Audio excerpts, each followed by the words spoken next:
Good afternoon, everyone. Today, the EEDI lecture series is continuing, and we have the third lecture, but the most important one, that's on the foreign policy of Ukraine.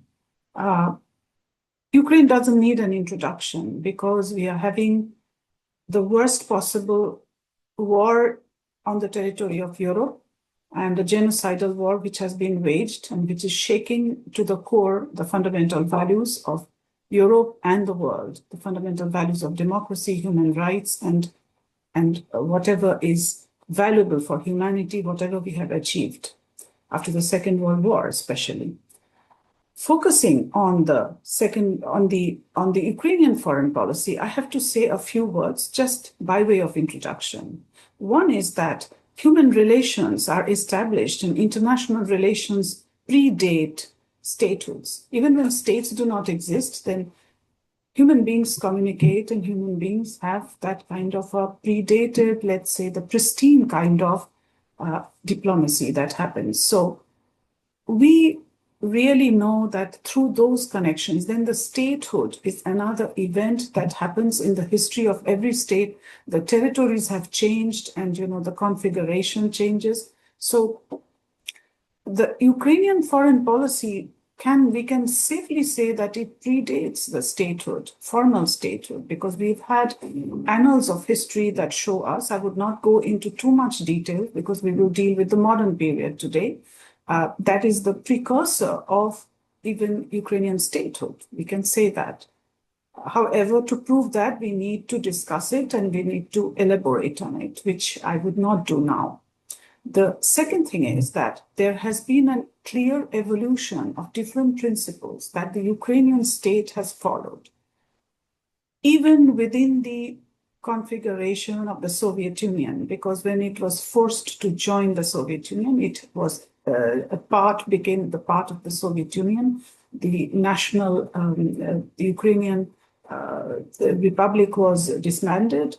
There was a lot of things that we could see that it had attributes of statehood in that sense, because Ukraine as a republic had some foreign policy, although we cannot say it was very independent, because it was within the four waters of Soviet foreign policy. However, let us not forget that Ukraine's contribution to the annihilation of fascism and Nazism in Europe during the Second World War had it become one of the founding members of the United Nations, which itself gives a very strong premise for the republic even to be recognized as an entity.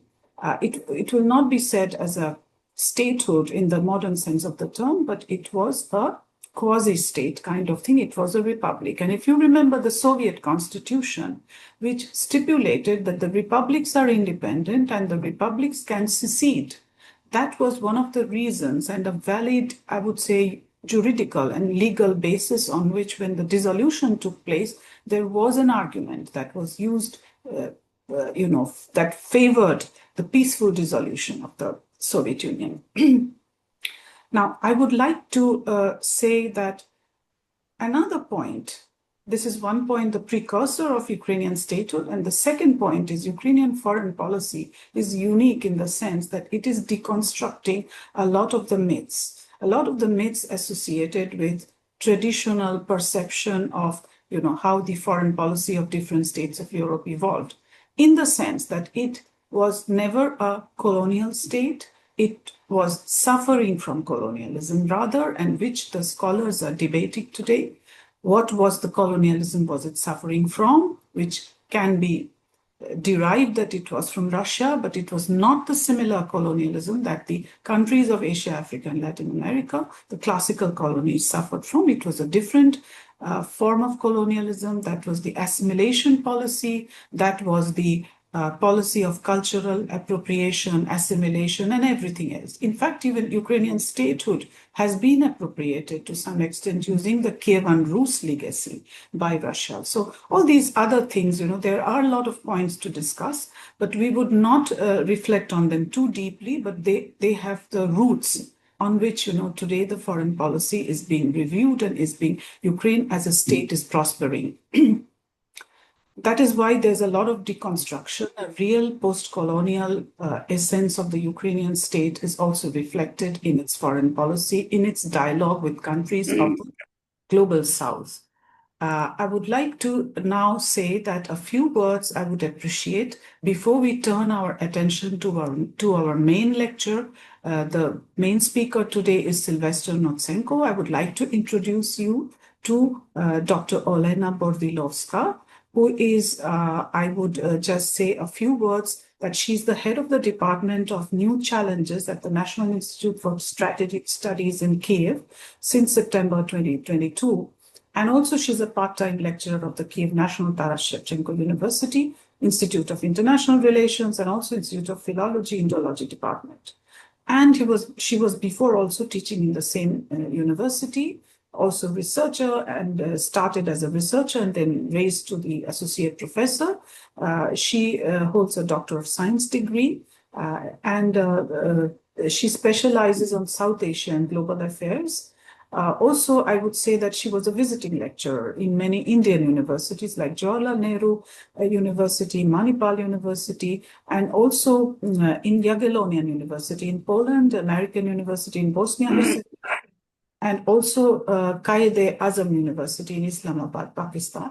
She had a very serious diplomatic work for 2 years in the Ukrainian embassy in Pakistan. So she has a very hands-on experience also. And of course, she is also very, very active in promoting Ukraine's direction, foreign policy direction towards Global South. Now, I would like to also present you with her biography. That is, I would send it on the chat if you don't mind. But Dr. Olena Bordilovska, the floor is yours. Just a short introduction before we give the word to Mr. Sylvester Nosenko, please. Thank you very much, Dr. Nicola, and good morning, good afternoon, namaste. I'm very happy to be here with you today, but the reason why I'm here today is that I only would like to support this project, and I'm interested in it very much.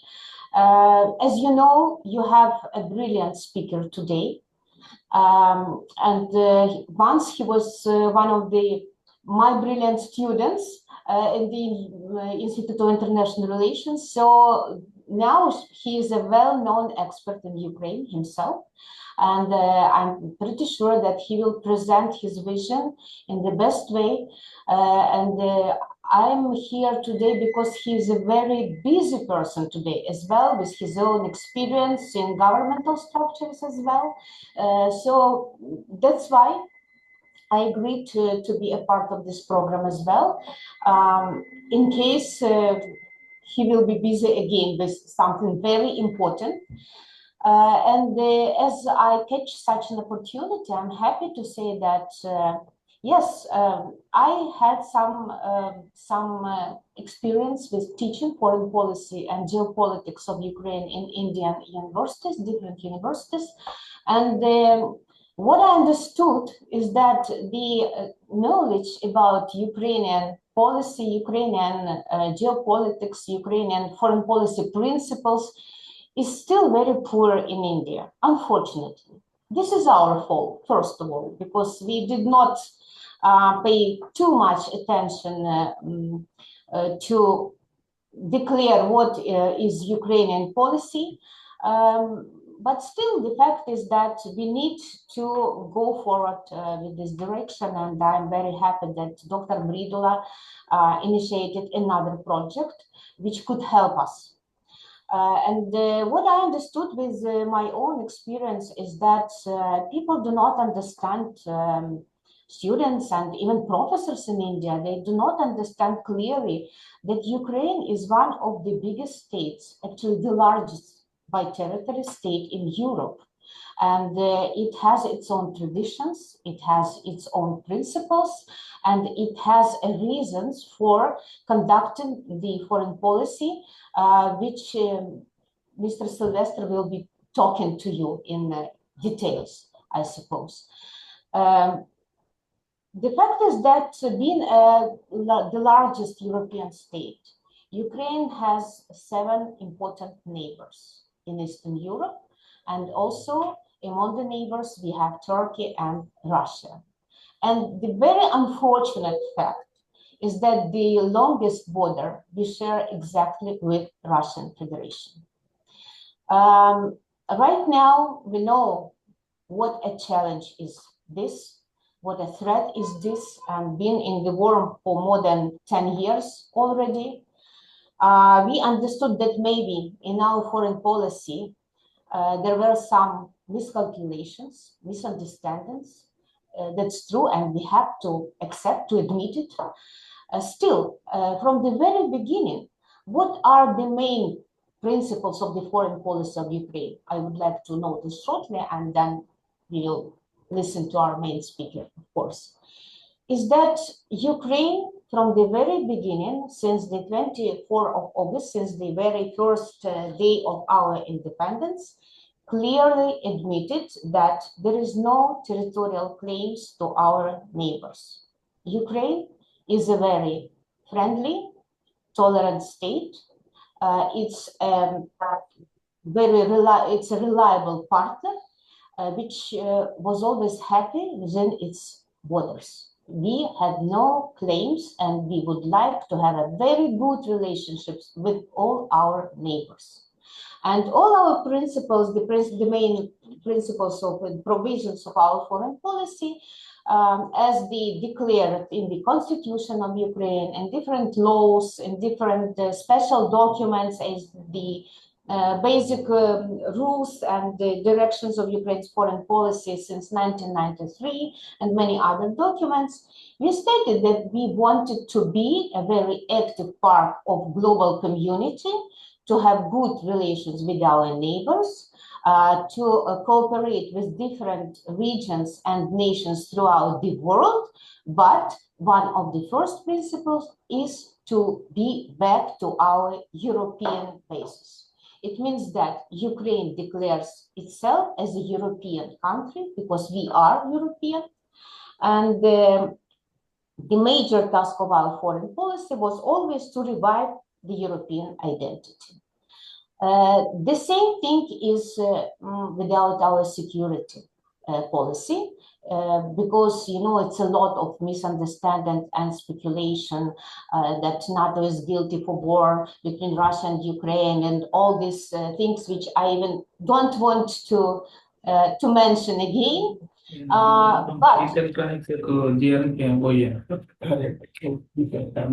But someone is also taking the microphone.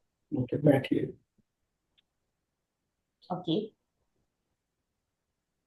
Now it's okay, I hope so. यहाँ पे क्या name आ रहा है? Sanjay is talking as well. Yes. Impacts, ugly impacts. Agile impact. ठीक है. So what to do?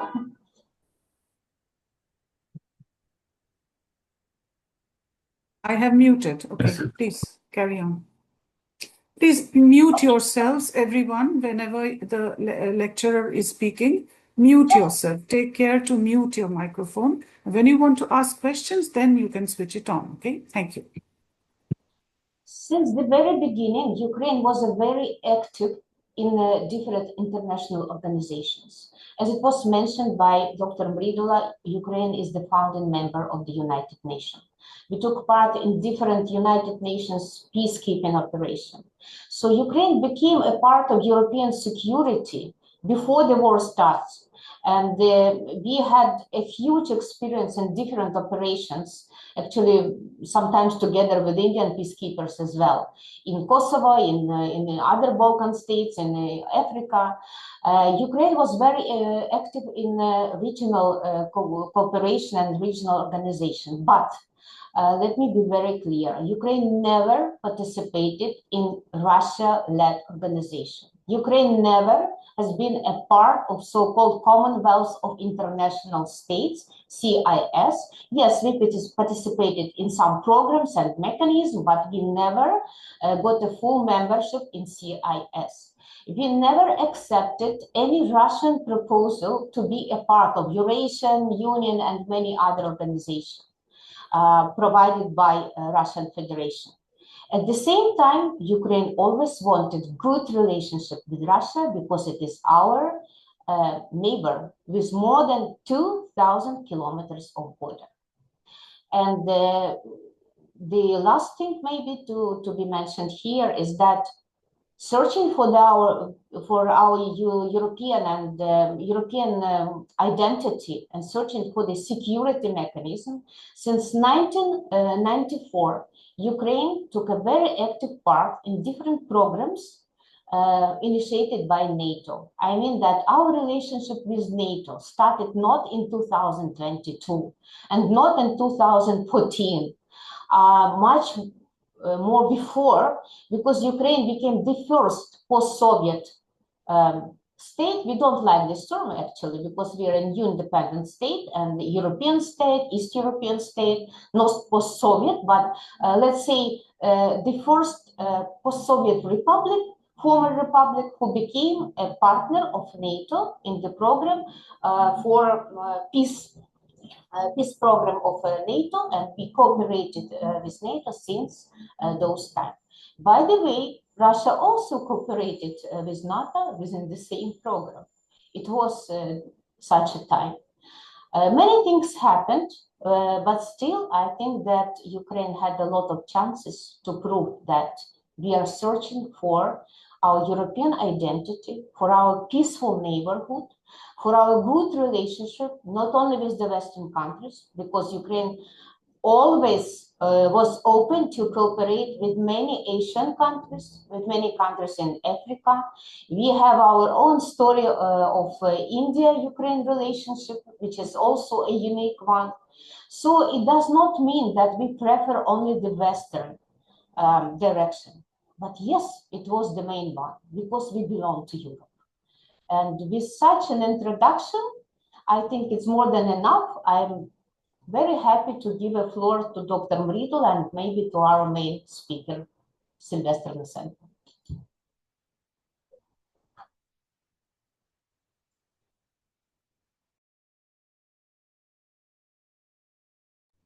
Yeah, now I am muted. Okay, so thank you so much, Dr. Botilovska. And I have the great pleasure to introduce Mr. Sylvester Nosenko, who is one of the brilliant young experts, who's the future. I mean, let us hope that his expertise will lead Ukraine to a better formulation of foreign policy.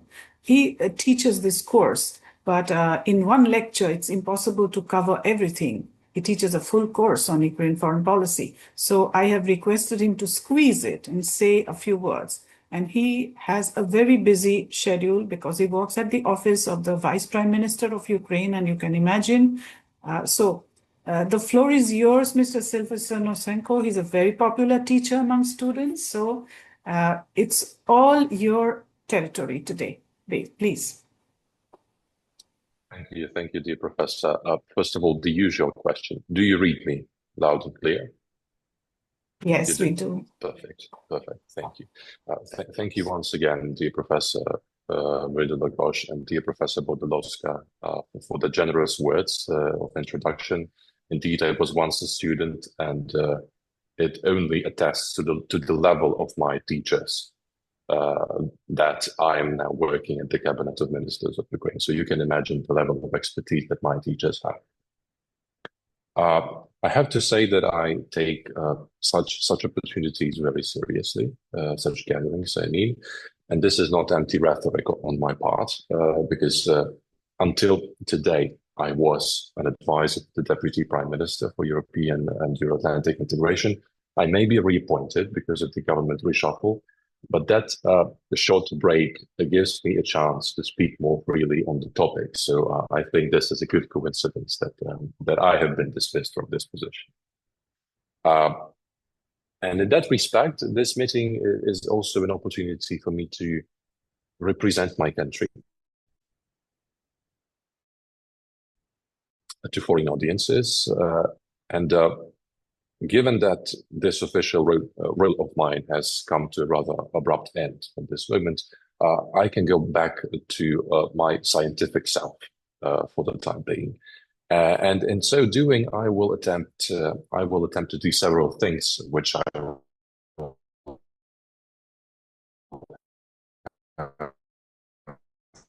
to show in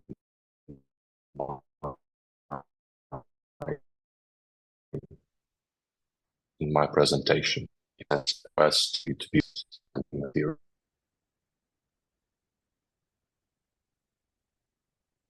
Okay, seems like I can do that now.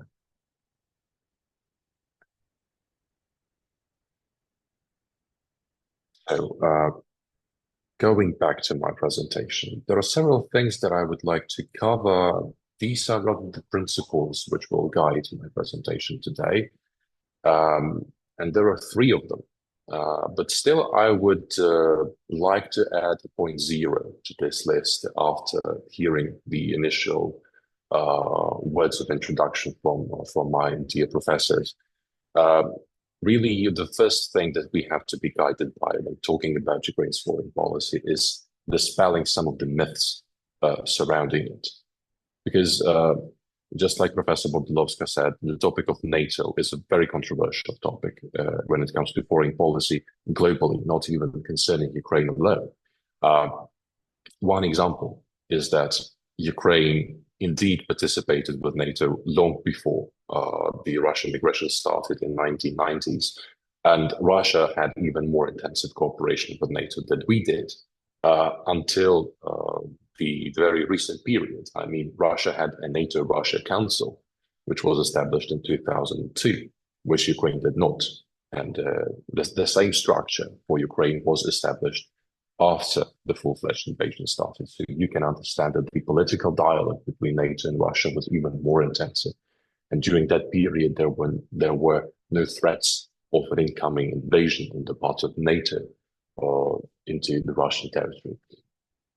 If we delve into other myths, like the US policy concerning Ukraine, concerning helping Ukraine militarily, you can find on Google the interview by Barack Obama, then US president in 2016, to the Atlantic newspaper, where he said that why would we try to arm Ukraine against Russia? Ukraine is so much more weaker than Russia that it does not matter. It will not matter. So the United States saw no logic in arming Ukraine against Russia. So that shows that the Western policies and the Ukrainian policies vis-a-vis the Russian Federation were peaceful until the very last moment when the full-fledged invasion started. But still, after that point zero, there are these three things that I would like to use as a focus, as a lens to today's presentation. The first is that we have to take a perspective on Ukraine's foreign policy, which is going to be a bit different from the dominant discourse that is propelled in our local socio-political realities, I mean in Ukraine. And I believe that this is a natural and necessary thing to do because, after all, you are a foreign audience largely, and instead of simply repeating the official positions of the minister, of the president, I feel obliged to find something out of the box, something closer to your understanding, to build mental bridges between us. To me, it's reasonable from the standpoint of building a scientific community as well. And of course, this implies that I have to have at least a nodding understanding, at least a nodding acquaintance with Indian foreign policy, which I hopefully have. But my dear colleague here will correct me if I'm wrong, and you surely will as well. Having said that, the second point, my subjective opinions on my home country are not going to be enough, of course. And we still need to delve deeper into context. We need to take a closer look at some of the key events and developments in Ukrainian foreign policy, certainly without turning this whole narration into a mere timeline, speaking descriptively about what a certain Ukrainian president did or said outside of a broader context. We shall avoid that. And thirdly, I would be very eager to know your perspectives about Ukraine. What do you know about my home country? So I hope that we will devote some time to that after I'm done with my introduction. Going back to the first aspect that I mentioned, in Ukraine, many university students of mine, students of international politics, even in general, are prone to believe that between 2014 and 2022, Ukrainian foreign policy was definitively divided into a before and an after. And what is meant by this division? What is meant is that before 2014, the whole foreign policy was horribly wrong. This is a popular opinion in Ukraine. We were undecided in terms of the vector of our international partnerships. The same president of Ukraine could claim that we aspire to join the EU and NATO, and then next year sign an extensive economic agreement with the Russian Federation. So those are the arguments. In other words, strategic vision was lacking. Many experts and many students claim that.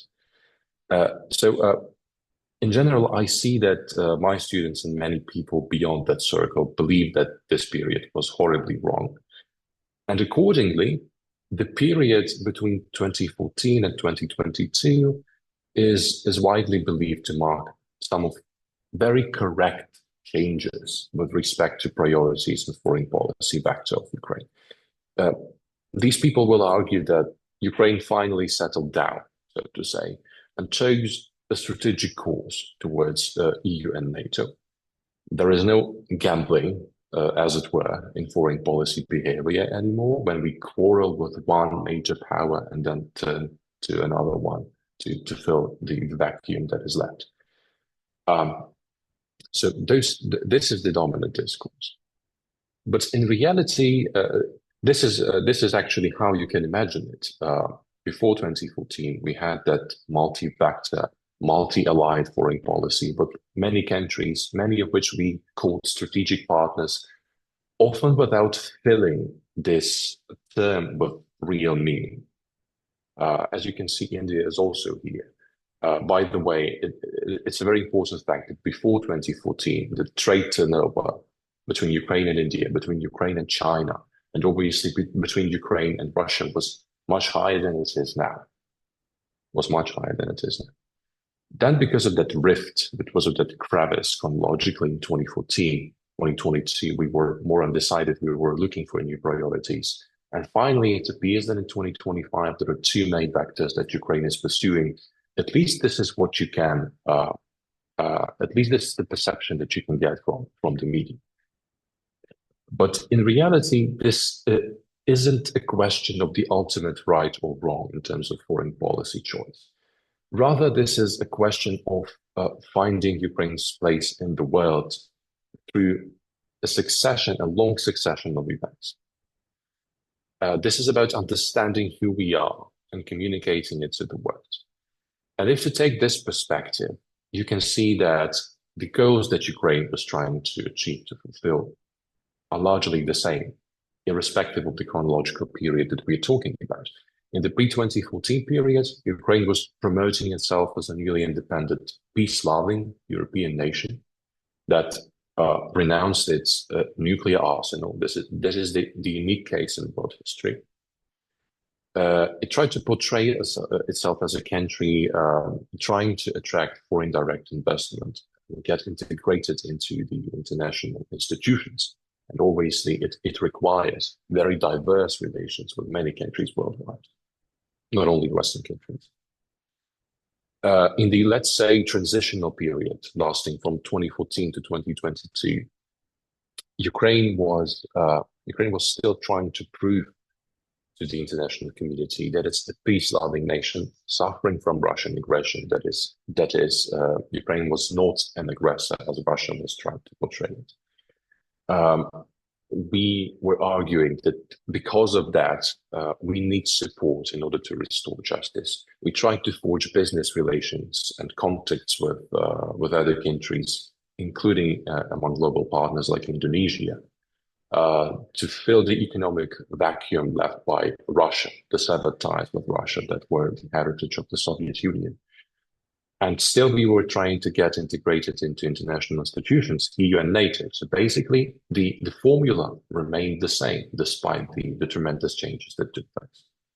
And thirdly, in the period following 2022, up to now, Ukraine is trying to convey the message still that it is a peace-loving nation, as opposed to Russia, which continues its onslaught in the east of the country. That it is a reliable business partner with groundbreaking defense technologies. And lastly, that it is that its EU accession negotiations should move forward expeditiously. So you can see those similarities. The accents and narratives may have changed. Say in 2009, Ukraine was not arguing that it is defending Western civilization from Russia as it is doing. But the tasks Ukraine has been striving to achieve throughout its independence have remained the same, and they are yet to be accomplished. What is more, the number of countries providing increased support to Ukraine, either materially or diplomatically, has probably not changed during this period.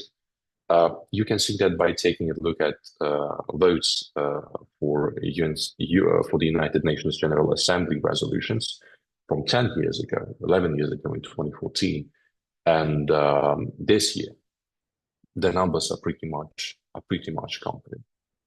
So probably because of that stagnating support, which has remained the same despite all the diplomatic efforts, now Ukraine seems to be more concentrated on the circle of its closest partners in Europe and in North America. You might say those are long-term objectives. You need time to achieve them. This is something very continuous, probably true for every country.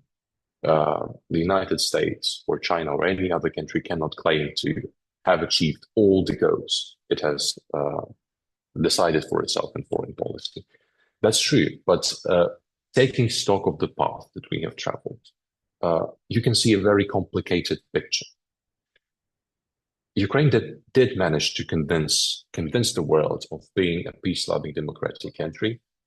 In 2010, we gave up our remaining enriched uranium deposits, so that was a very recent event in history.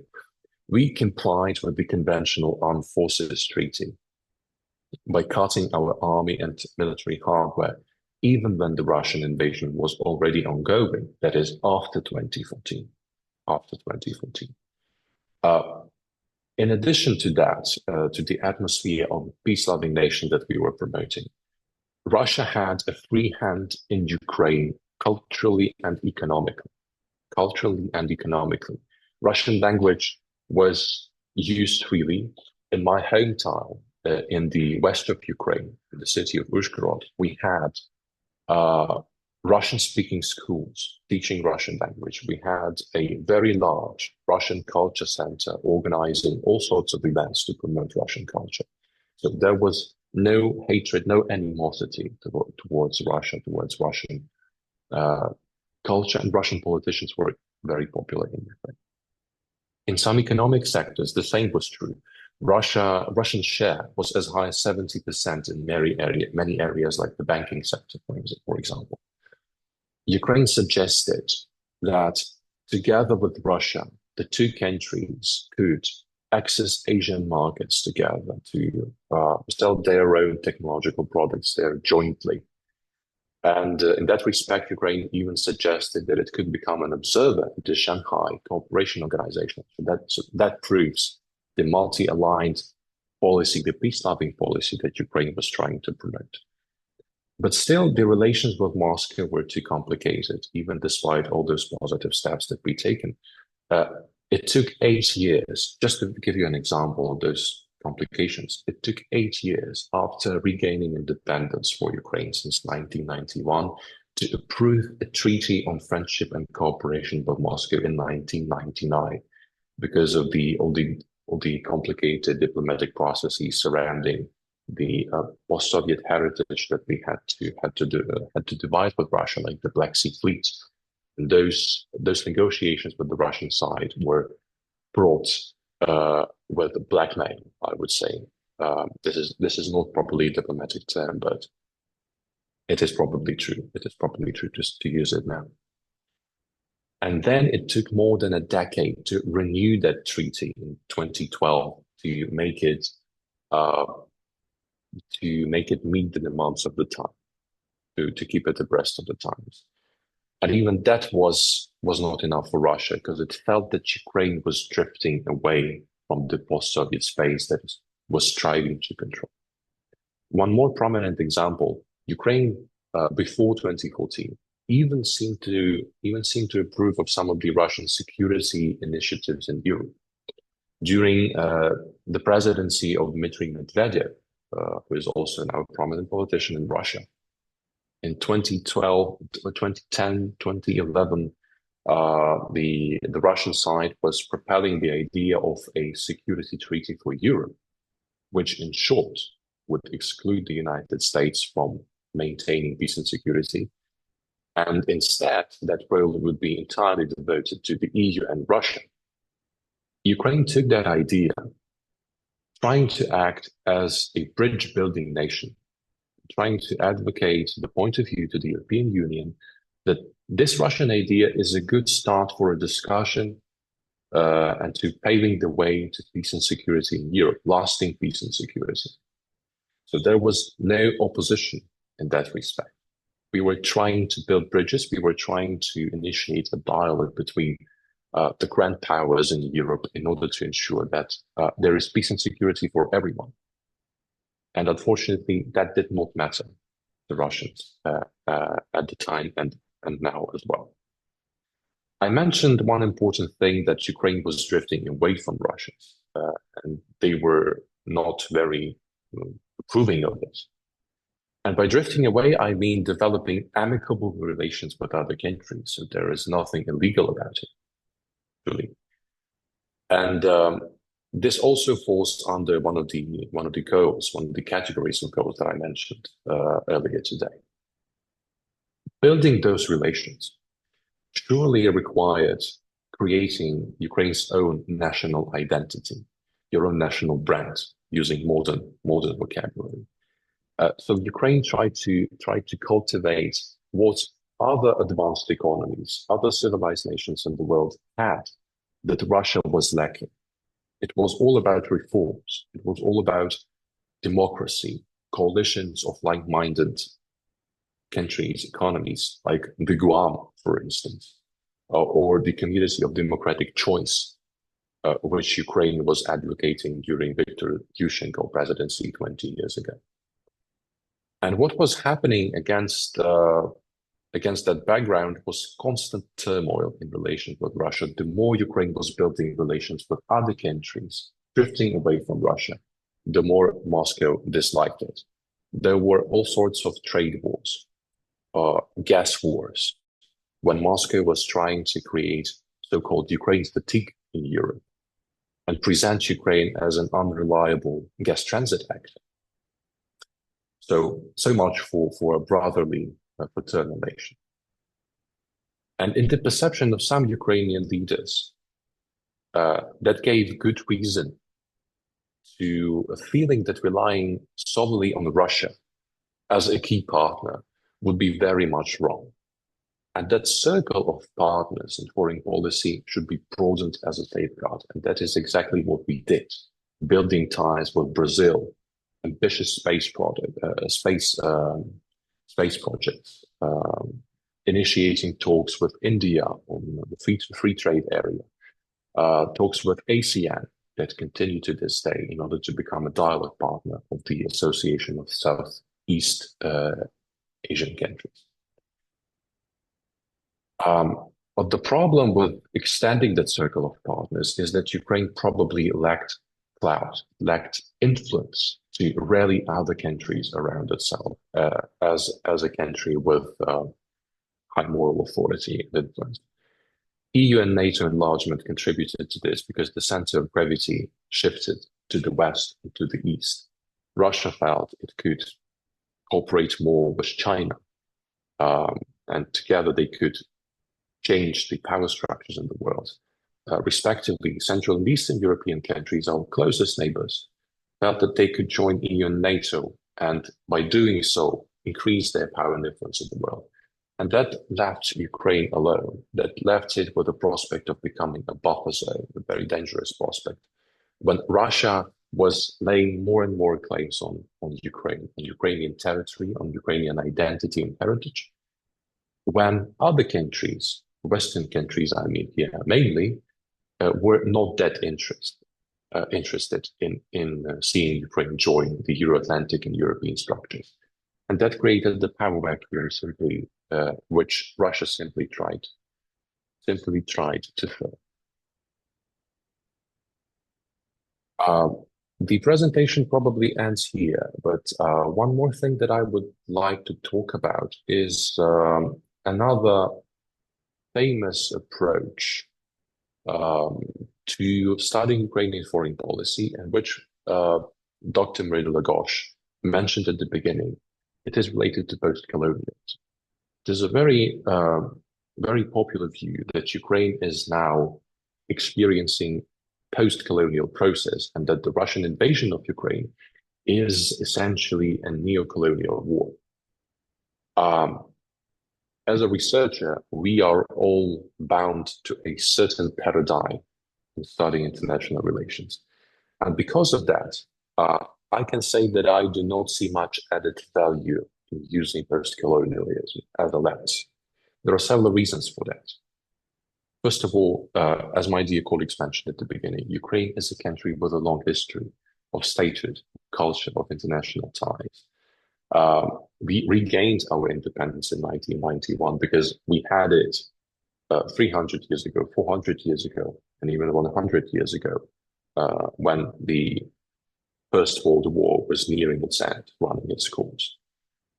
Ukraine has been an independent nation in the modern period after the Cold War was over. And I tried to show you this, that we're trying to chart our own strategic course to foreign policy, building contacts with those strategic nodes throughout the globe in order to show the world that Ukraine has a value as not only a post-Soviet nation, but as an independent country that is different from Russia. And we continue doing so now.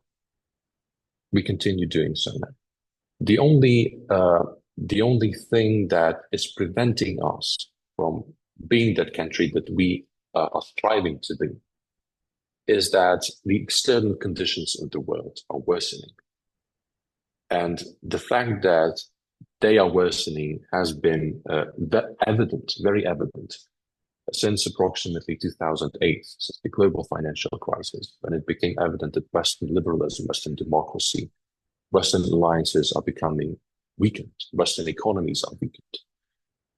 There have been many signs of US retrenchment from the world, when the United States is no longer ready to provide security assurances to all countries worldwide, as it once was trying to do. So this is not a recent phenomenon related solely to the current US presidency. This is a phenomenon that has been true for a couple of years now, for a couple of decades now. And in that respect, I can even claim that I see some similarities in terms of the dangers facing Ukraine and such a country as India, because there are many similarities indeed. Our economies are pretty much similar. We are agricultural countries, agricultural powerhouses with groundbreaking IT technologies and very skilled labor. We are countries that are that have been trying to chart throughout our history, our own strategic course that would be independent from other centers of power, other poles of power in the world. And now we are facing the challenges of the world, which is becoming increasingly tumultuous. The world with many geopolitical competitions that are unfolding. And because of that, because of these similarities, and because of this dangerous external environment, Ukraine and India, such countries as Ukraine, Ukraine and India should forge a very close diplomatic partnership, I think. We have to go beyond those confines of Ukraine being viewed solely a Western country. This is not true. This is another similarity. India is a non-Western country, but not anti-Western country. I think I'm correct in saying so because the foreign minister of India used this phrase a couple of years ago. Similarly, Ukraine belongs to Europe, but we are also not only a European country.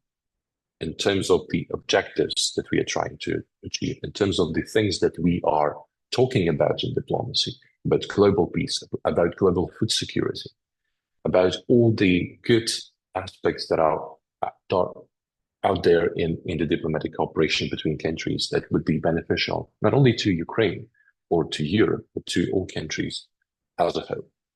And we can see that this thought of mine is probably something that has struck many other diplomats in the world. They are trying to rethink established structures. And this concerns Western countries too, like Germany and France. They have NATO, they have the EU, but still not long ago, they established the Alliance for Multilateralism, trying to rally other countries worldwide, non-Western countries around themselves, for the sake of common values. And this is exactly what Ukraine and India should be doing. So in this respect, Ukraine probably should learn from its previous experiences, from its foreign policy before 2014, because despite all the drawbacks, all the deficiencies that we have then, there is a rationale that we can pick and transpose it into the current context and build a bridge into the future. And we can do so with countries like India. You may also know that just 2 years ago, France and India were trying to build a diplomatic platform in order to work on the peace initiative to resolve the Russia-Ukraine war. And it seems to me that since then, this prospect of having this platform as an effective instrument has been stalled. Still, I think that in this context, when the Russian Federation is not listening, is not heeding the voice of reason of Ukraine and the Western countries, states like India could probably be on the side of reason, not only on the side of Ukraine, but on the side of diplomacy. Because this is what really unites us, because despite all the differences that we have, despite the large geographic distance that we have between our countries, this is one thing that resembles Ukraine to India in my view. I think that I have to stop here on this very positive note and say thank you once again for this opportunity. And I will be very much ready to and happy to take the question.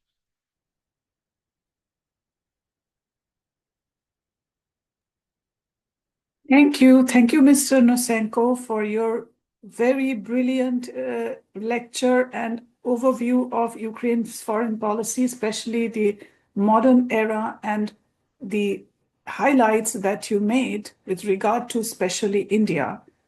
Here now, please, we open the floor to questions. Please, participants, ask questions because it is a very valuable time and rare opportunity to get a person like Mr. Sylvester Nosenko to come and answer your questions, please. You can write also your questions in the chat or switch on your microphone and just, ask them, please.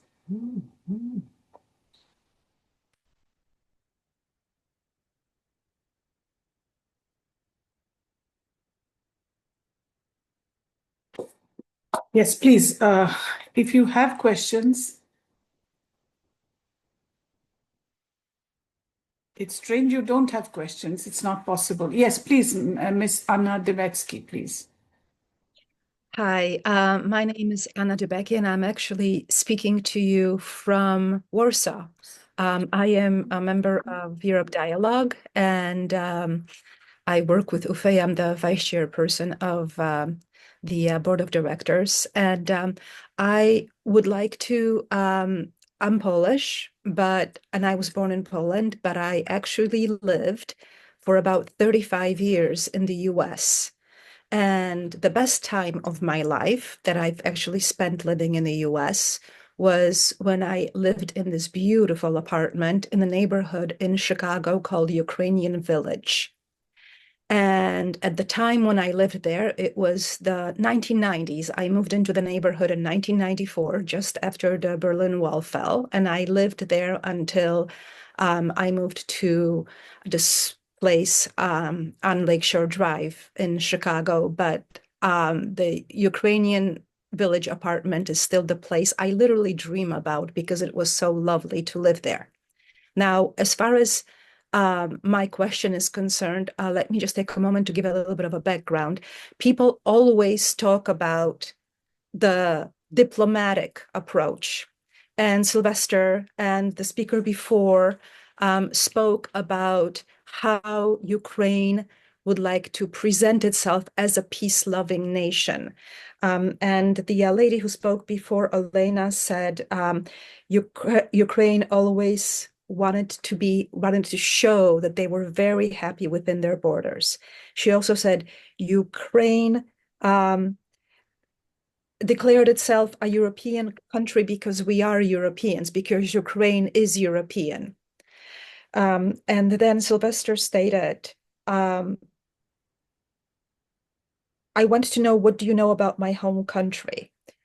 And these are very important points. And from the perspective of a person who is Polish, who lived in Ukrainian Village right after communism and the Berlin Wall fell, I lived in a community of people who were educated in the Soviet Union.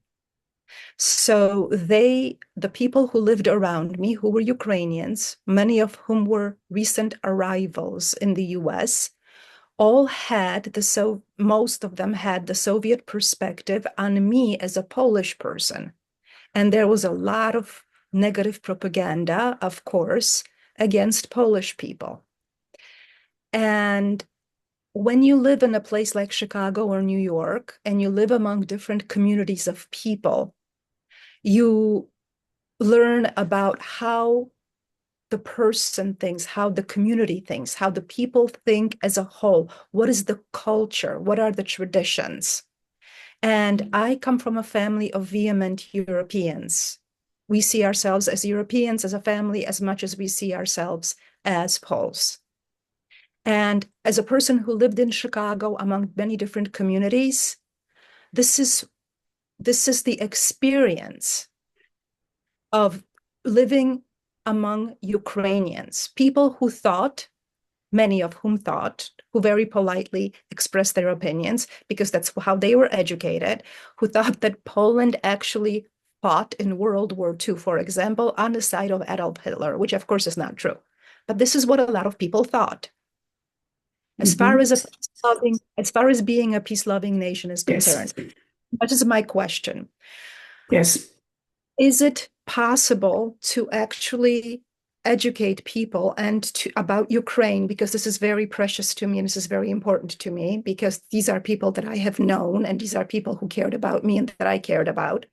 Is it possible to actually educate people in India, all around the world, on how we as Europeans, Ukrainians, Poles, Germans, Swedes, all of us Europeans, approach one another on issues? Because throughout the entire time that I lived in Ukrainian Village, I had one skeleton key to my beautiful, huge, very inexpensive apartment that was absolutely gorgeous. And throughout that entire time that I lived there, and people thought that that Poland is Nazi or whatever the Russian propaganda was, no one was ever rude to me. No Ukrainian ever scratched my car or broke my window. When I married an American, my Ukrainian neighbors surrounded me and interviewed him about what his intentions are, even though they were very vehemently convinced that I was against Ukraine and Poland was against Ukraine. the peacefulness and the behavior of the people is that you, and people ask, what is it that makes Ukraine European? Something happened in Europe after World War II. We developed an aversion to violence against one another. And we can discuss things to death, and we can talk about problems to death, but we don't hurt one another. We don't attack one another. It would be incomprehensible for me to think that my Ukrainian neighbors or their teenage kids would attack me or my car or my window or anything. The civilization, So what we talk about diplomacy, but people and the peacefulness of a nation depends on the people, the culture of the people. Why don't we talk about those relationships more often? Why don't we talk about how we disagree, but we never fight? And why don't we talk about those peace and civility, new traditions, post-World War II traditions that bind us? So that's not the experience that I had with the Russian community in Chicago. The Russian community in Chicago had a very aggressive approach towards me, had a very imperialistic approach towards me and my work and so forth. We talk about these things on a diplomatic level, and I am a part of Europe Dialogue, which is why I got involved. It's the dialogue between citizens, between people. Why don't we discuss what is it about us and how we think as people that makes us Europeans? That's my question. Yeah. Okay. Can I just quickly answer before I pass on the word to my colleagues, experts? You have already answered a lot of your questions yourself. May I point that out to you first? It's great to have you here. Your very presence in this project has a multiplier effect, because this project, organized by the EEDI, our institution, is to build people-to-people network, and it is on its second year. And we are organizing these roundtable Zoom involving common people, involving open. I mean, it is open to students, it is open to analysts, depending on the topic, of course. The topic was treated not from the purely academic and textbook point of view, because the speaker spoke in a more, approachable way. Now, what you're pointing out is, again, I would say that Europe also needs to widen. One way is European Union has widened, but there is this us and them thing all the way. With the countries of the global south, Europe is yet to achieve that. Europe wouldn't mind having a free trade agreement.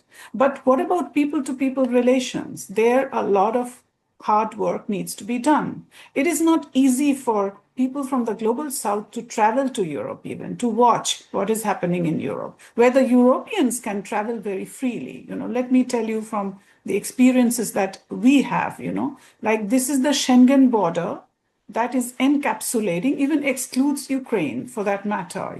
Ukrainians can travel, but not the non-Ukrainians, even inside Ukraine. Like a person like me, I hold an Indian passport. I cannot travel to Europe.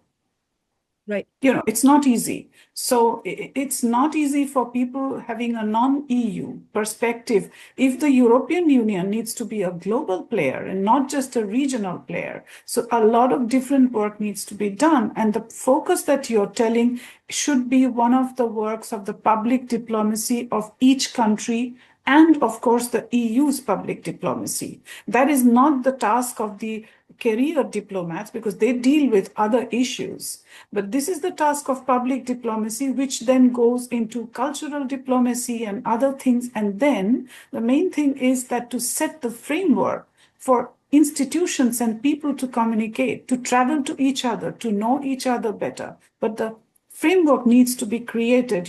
I understand there are migration issues and problems, but not everybody wants to just migrate to Europe and stay there forever. It's not true. So for scholars, yes. So this framework, basically, I'll just finish. What we can do right now is to organize even these online distance platforms on different issues. And I would really welcome if you come to our next lecture, which will be on Ukrainian culture. So we will be discussing a lot of the points that you raised today. You know, what is the core of the Ukrainian culture?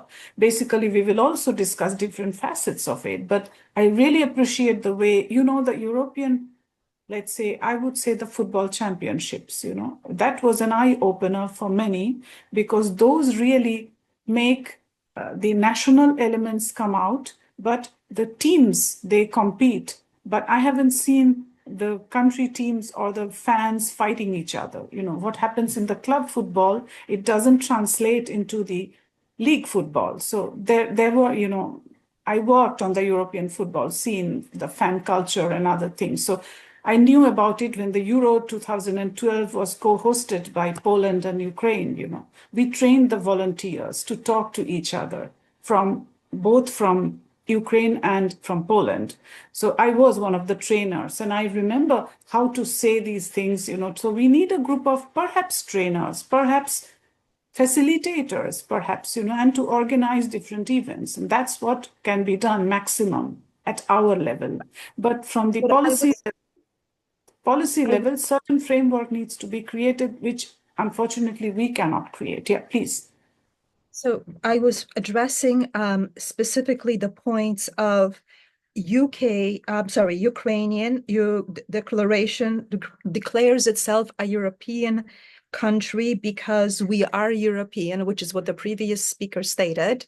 So basically, I was specifically pointing out points that specifically Ukraine into the European family of nations. Also, the point that Ukraine was always happy within its borders, and in a context of people, the citizens of Ukraine, they are people I have known, and as everyday practice is concerned, the people do not push to impose themselves on somebody else, take somebody's property, take somebody's land, take somebody's. People are very, very much happy within their own borders and following the law and respecting the property and the integrity of the other citizen. So from the experience of the population and the people, because when you address a nation, what is it that makes the nation, for example, a European nation or a nation that because what it means is that there are values and principles of peace, integrity, and respecting individual rights that basically define the pillars of the European Union. So in the behavior and the approach of the Ukrainian people, as living among Ukrainian people, that is exactly specifically what Ukraine not only preaches, but also practices. So I, person who is in Poland and a vehement supporter of Ukraine being in NATO and the European Union, am trying to state on the basis of what the gentleman and the lady before me were saying is that it's not only a political approach and a political branding, but it's also in the practice and the life and everyday approach of Ukrainian people. So it's not a situation where if Ukraine enters the European Union,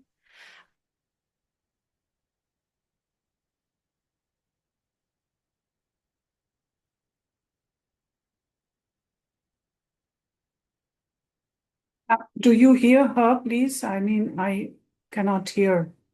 No. It's frozen. Yeah, your picture is frozen. So maybe she comes back. Yeah. We have already 3 questions. Please look at the chat. Yeah. Yeah, we could not hear you because your picture was frozen and your connection was gone. So I was addressing the points please that be were short made. because we have 3 questions to take. Yeah, please. Okay. So I was just addressing the points that were made before from the perspective of a person who is supporting Ukraine to enter the European Union and NATO as soon as possible. Thank you. Oh, okay. Thank you. Thank you. I would like the speakers to, maybe Sylvester, you can start, and then Dr. Bodilovska. Of course, and we have to look at the 3 questions that are in the chat, please. Naturally, of course, if Madam Bodilovska does not oppose to me being the first. Speaking from my viewpoint and experience as a professional, this is all about communications, and every communicative act is a political act. So irrespective of whether you are talking to a prime minister or a person, your acquaintance in the street, this is a political act. I have been engaged in formulating the communication strategy of the Foreign Ministry of Ukraine for advocating Ukraine's EU membership. And one important conclusion that we have drawn from this process of drawing up the strategy is that Ukraine can talk about the ideas that you have mentioned, but Ukraine cannot be the only one talking about them. We cannot be talking on our behalf because it will not matter. Everyone will get used to it and forget it. So we need to engage more people, opinion leaders like yourself, other prominent people in the West, in other countries worldwide, supporting Ukraine, at least to some extent, and make them talk about Ukraine positively through their own lenses, not through Ukrainian lenses. But we have to build those bridges that I have been trying to build today. This is the key to success. Thank you. I completely agree with you. That's why people hire PR agencies, because they cannot talk on their own behalf. They need somebody else to talk on their behalf. And basically, I am very proud of Poland, because Poland has been a very strong proponent of Ukraine. And I'm absolutely horrible what's happening there. And I'm sorry, I just cry every time. Thank you for your response. Thank you. Thank you so much. Dr. Bodilovska, if you would like to take one of the questions. Yes, the same question maybe, and another one And about... you have the 3 questions in the chat. Please take them also, because we have limited time. Yeah, we have a limited time. Yeah, please. I just would like to appreciate what Anna said. It is really very valuable, such an opinion. And I can only say that if we can do something, we will do with pleasure. Because to understand each other, we have to sit and talk. It's nothing new in this. And the second point is that not every expert believes in such a term as mentality, but I do believe, and I think that some of the roots of our policy is exactly Ukrainian culture and mentality, but it will be the next topic, as I understood, of the dialogue. So we will come back to this issue, I hope so. And the second one of the questions was about how to counter Russia propaganda. As again, I have my own experience with... Are you taking the first question? Which question are you taking? Please tell. The propaganda, okay. Yes, just to mention here, because it is in the same direction, I would say. We just have to work hard, that's it, because we already started and we did a lot of things to present Ukraine itself. What is Ukraine and what for we struggle? And there are some very simple messages which should be, proclaimed everywhere about this war, about Ukraine, as our very well-known Ukrainian speaker Alexandra Matvichuk said once, we can't stop this fighting because there will be no Ukraine, there will be no us, which is very simple, but it is the core essence of this war. So we have, to catch every opportunity to speak to people, to present our vision, and we already did it and do, and we are continuing. But of course, much more efforts to be applied for that, and that's it. Yeah, I would like to ask then Mr. Sylvester Nosenko to address the first question, which is the yeah. Yeah, absolutely. Absolutely. As Madam Bordlowska was speaking, I was already writing my short replies to the questions. I can only say that I was also an interpreter previously both for the current President Zelensky and for President Yushchenko after he retired. It was in 2022, and surprisingly, it was the period when representatives of many African countries were coming to Europe. I mean, representatives of political parties, representatives of media, and they had many conversations with Ukrainian politicians that were not in authority anymore. And I was surprised to hear that Viktor Yushchenko, after 20 years had passed since the Orange Revolution, was still viewed as an icon of democracy in Africa. In such a country as South Africa, itself a very powerful nation, the representatives of the Democratic Alliance really spoke with much respect to President Yushchenko. They had a 3-hour-long conversation trying to learn something from him. That was a conversation with politicians, members of the think tanks, with media representatives. So we can take advantage of that image still, even after 20 years. The point is that democracy globally is becoming weakened. And because of the war, sustaining that democracy in Ukraine is becoming more difficult. But as we do it throughout the war, we can even reap some benefit from it. That is, Ukraine remains a democratic country, striving to achieve EU values, democracy, economic freedom, and so on, even despite the full-fledged war. So in the long term, this war can even enhance the image of democracy. But still, it requires a communicative act. It requires political will to do this.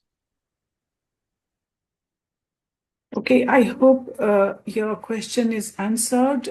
The first question, then the second one you already answered in written form, if you would like to say anything. And the third one also you wrote in the chat. But if you would like to add any rejoinder or anybody else asking another question, please, you're most welcome before we round off the discussion. So please, if you have a final word, please, on the questions, on whatever your message would be to the audience. My message is to try and organize as many of such events as possible, because it really allows such speakers as me and myself and other speakers to really keep fit mentally, I mean, because throughout those airstrikes and drones and missiles, you need to have a sense that you're working for something positive, for something needed for yourself, for your country, and for other countries out there in the world. As a diplomat, as a human being, I can say that this matters to me tremendously. So I thank all the participants, all those who asked questions, for those in attendance and organizers for this opportunity, because I'm really happy to communicate. And if some of you would like to continue the conversation in person via email, you can always ask Madam Muradova for my personal contacts. Sure, you can write anytime you want. Thank you. Yes. May I also mention that a representative, the second secretary of the Ukrainian embassy in New Delhi is with us, Volodymyr Pritula, if you are not still on the camera. So I would like to say that we had the pleasure of having him with us. Of course, I would say that right now, I would close this session with a lot of thanks. And if Mr. Volodymyr, you would like to say something, just a few words before we just close the session, please. Thank you so much. Thank you so much, Dr. Gosh. Thank you so much, dear colleagues, Dr. Bordilovska, Mr. Nosenko. Thank you so much for this wonderful and very interesting and insightful session. I think that our interns definitely got so much more knowledge right now. So we are very much grateful. Thank you for doing this, and thank you for continuing to build people-to-people connection between our countries. Thank you so much. Thank you. Namaste. Thank you.